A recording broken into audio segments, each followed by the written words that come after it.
येवला सिन्नरसह परिसरात मोठ्या प्रमाणात अवकाळी पाऊस बरसलाय। या पावसानंतर सकाळपासूनच मोठ्या प्रमाणात दाट धुक्याची चादर पसरली आहे। या धुक्याचा फटका नक्कीच शेती पिकांना बसणार आहे। तर धुक्यामुळे सध्या शेती पिकांना मोठा फटका बसण्याची शक्यता आहे। येवला सिन्नरसह परिसरात सध्या दाट धुक्याची चादर पसरली आहे।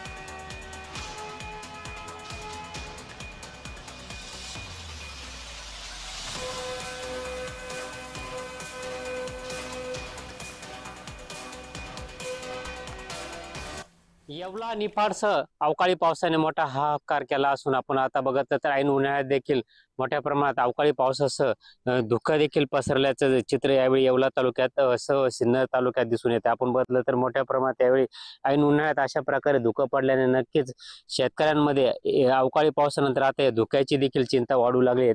आपल्यासोबत काही येथील शेतकरी का सांगाल की ऐन उन्हाळ्यात असं धुकं पडलंय? हे धुक्यामुळे पिकाची भरपूर नुकसान होणार आहे। कांदे, डोंगळे, भाजीपाला यातला करपा येणार आहे आणि त्यामुळे पूर्ण पिकाची नासाडी होणार आहे। नरेंद्र बटाव, जय महाराष्ट्र न्यूज, येवला।